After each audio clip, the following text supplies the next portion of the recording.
بسم اللہ الرحمن الرحیم۔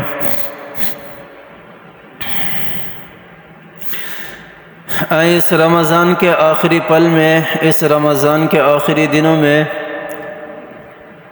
اللہ تعالیٰ سے یہ عہد کریں کہ یا اللہ، جس طرح تو نے رمضان میں ہمیں اپنی عبادت کرنے کی توفیق دی ہے، عہد کرتے ہیں تیرے ساتھ کہ انشاءاللہ رمضان کے علاوہ رمضان کے بعد بھی اسی طرح تیری عبادت کریں گے۔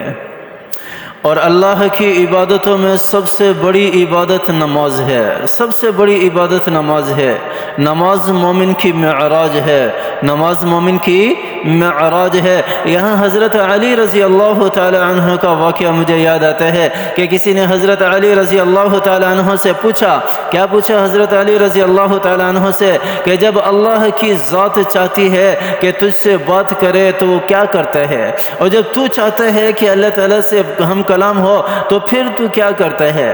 تو حضرت علی رضی اللہ تعالی عنہ نے بڑا ہی پیارا جواب دیا، فرمایا کہ جب میرا دل چاہتا ہے کہ میں اللہ سے ہم کلام ہوں، جب میرا دل چاہتا ہے کہ میں اللہ تعالیٰ سے باتیں کروں تو میں ہاتھ اٹھا کر نیت باندھتا ہوں، 2 رکعت نماز نفل پڑھتا ہوں، اللہ تعالیٰ سے باتیں کرتا ہوں۔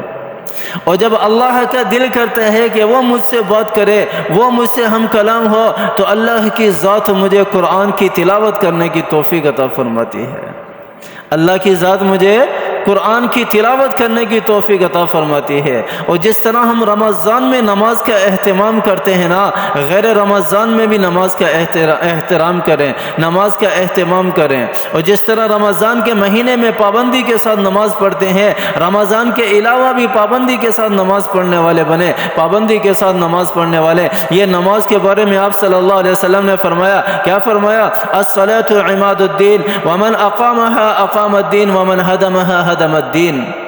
آپ صلی اللہ علیہ وسلم نے فرمایا کہ نماز واحد ایسا عمل ہے، ایسی عبادت ہے، ایسا ستون ہے، الصلاۃ عماد الدین، سارے کے سارے دین کو اس ستون نے اٹھایا ہوا ہے، اس نماز والے ستون نے اٹھایا ہوا ہے۔ ومن اقامها اقام الدین ومن هدمها هدم الدین، اور جس نے نماز کو قائم کر لیا اور جس نے اپنے نماز کی حفاظت کر لی، اس نے اپنے دین کی حفاظت کر لی، اپنے اسلام کو بچا لیا، اپنے ایمان کو بچا لیا۔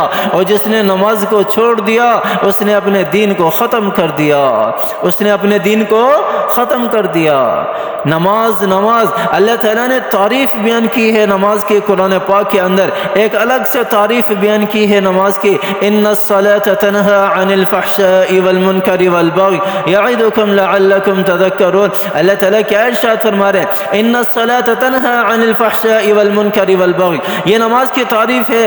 اللہ تعالیٰ فرما رہے ہیں کہ میرا جو بندہ نماز پڑھتا ہے نا، میرا جو بندہ مجھے سجدہ کرتا ہے نا، میرا جو بندہ 24 گھنٹے میں 5 وقت اللہ کی بارگاہ میں کھڑا ہوتا ہے نا، تو یہ نماز اس کو ایسا بنا دیتی ہے، ایسا منور کر دیتی ہے، ایسا روشن کر دیتی ہے کہ وہ کسی گناہ کی طرف مائل بھی نہیں ہو سکتا۔ یہ نماز کی خاصیت ہے، نماز اللہ کا نور ہے، مومن کی معراج ہے، مومن کی معراج ہے۔ نماز بندے کو ایسا ہیرے کی طرح چمکدار بنا دیتی ہے کہ بندہ گناہ کی طرف جا ہی نہیں سکتا، بندہ گناہ کی طرف جا ہی نہیں سکتا۔ جو سب سے بڑا گناہ ہے جس کے بارے میں اللہ تعالیٰ نے ارشاد فرمایا کہ میں وہ اپنے بندے کو کبھی معاف نہیں کروں گا، یہ نماز اس گناہ سے بھی بندے کو بچاتی ہے۔ وہ گناہ کون سا ہے؟ اللہ تعالیٰ نے قرآن پاک کے اندر ارشاد فرمایا، ان اللہ لا یغفر ان یشرک بہ۔ اللہ تعالیٰ فرما رہے ہیں کہ شرک ایسا گناہ ہے کہ میں کبھی بھی کسی کو معاف نہیں کروں گا۔ لیکن اللہ تعالیٰ نے دوسری جگہ قرآن پاک کے اندر کیا ارشاد فرمایا؟ اقیموا الصلاۃ ولا تکونوا من المشرکین، اور تم نماز پڑھتے رہو اور یہ نماز تمہیں شرک سے بچاتی رہے گی۔ ولا تکونوا من المشرکین کے اندر اس بات کی طرف اشارہ ہے کہ نماز پڑھنے والا شرک سے دور رہے گا، نماز پڑھنے والے کو نماز جو ہے وہ شرک سے بچائے رکھے گی۔ یہ سب سے بڑا گناہ ہے، سب سے بڑا گناہ جس سے نماز بندے کو بچا رہی ہے۔ اس کے علاوہ چھوٹے چھوٹے جتنے بھی گناہ ہیں، آپ صلی اللہ علیہ وسلم کی حدیث ہے، صغیرہ گناہ جب بندہ فجر کی نماز پڑھتا ہے، فجر سے لے کر ظہر تک جتنے بھی اس سے صغیرہ گناہ ہوتے ہیں، جیسے ہی وہ ظہر کی نماز پڑھتا ہے اس کے وہ سارے گناہ معاف ہو جاتے ہیں۔ ظہر سے لے کر عصر تک جتنے بھی صغیرہ گناہ اس سے ہوتے ہیں، جیسے ہی وہ عصر کی نماز پڑھتا ہے اس کے سارے گناہ معاف ہو جاتے ہیں۔ اسی طرح عصر سے مغرب تک جتنے بھی اس سے صغیرہ گناہ ہوتے ہیں، جیسے ہی وہ مغرب کی نماز پڑھتا ہے اس کے صغیرہ گناہ سارے معاف ہو جاتے ہیں۔ اسی طرح مغرب سے عشاء تک جتنے بھی اس سے صغیرہ گناہ ہوتے ہیں، جیسے ہی عشاء کی نماز پڑھتا ہے اس کے صغیرہ گناہ سارے معاف ہو جاتے ہیں۔ پھر عشاء سے فجر تک کتنا بڑا وقت ہے، لمبا وقت ہے، اس میں بھی جتنے صغیرہ گناہ ہوتے ہیں جیسے فجر کی نماز پڑھتا ہے سارے معاف ہو جاتے ہیں، سارے معاف ہو جاتے ہیں۔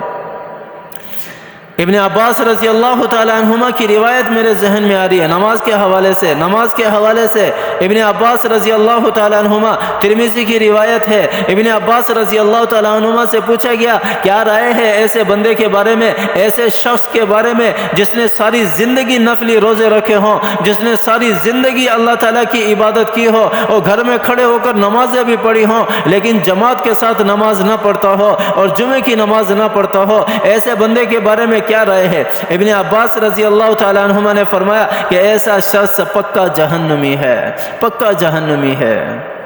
تو ہمیں جماعت کے ساتھ، اہتمام کے ساتھ نماز پڑھنی چاہیے، اور نماز بھی ایسی نماز ہونی چاہیے جیسا کہ میرے نبی نے ارشاد فرمایا ان تعبد اللہ کأنک تراہ فإن لم یکن یراہ فہو یراک، کہ اللہ کی عبادت اس طرح کرو گویا کہ عبادت کرنے والا اللہ کو دیکھ رہا ہے۔ اگر یہ کنڈیشن، یہ کیفیت اختیار نہیں کر سکتے تو کم از کم ایسی کیفیت تو ہونی چاہیے کہ جس کی عبادت کی جا رہی ہے وہ اللہ مجھے دیکھ رہا ہے، وہ اللہ مجھے دیکھ رہا ہے۔ ہماری نمازیں تو ایسی ہوتی ہیں نا، ہم یہاں کھڑے ہوتے ہیں ہمارا ذہن کہیں اور ہوتا ہے، ہم تو نہ جانے کہاں کہاں گھوم پھر کے واپسی آتے ہیں اور پیچھے اس پیش امام کے اللہ اکبر کہہ کے پھر ہم اپنی مارکیٹ میں چلے جاتے ہیں، ہم اپنے گھروں میں چلے جاتے ہیں، کوئی کہاں گھوم رہا ہوتا ہے، کوئی کہاں گھوم رہا ہوتا ہے، اور پتہ اس وقت چلتا ہے جب پیش امام کہتا ہے السلام علیکم، روئے ہوئے میں تو نماز میں تھا، مجھے تو یاد ہی نہیں، پتہ اس وقت چلتا ہے۔ ہماری نمازیں تو ایسی ہیں، اور پھر کیا نمازوں کے اثرات ہمارے اوپر ظاہر ہوں گے، اور پھر کیا اللہ تعالیٰ نے جو نمازوں کے اوپر وعدے کیے ہوئے وہ ہمیں ملیں گے؟ نہیں مل سکتے، نہیں مل سکتے۔ ہمیں لوٹنا ہوگا، ہمیں لوٹنا ہوگا، ہمیں پلٹنا ہوگا، جس راستے پر ہم جا رہے ہیں نا اس راستے کو چھوڑنا ہوگا۔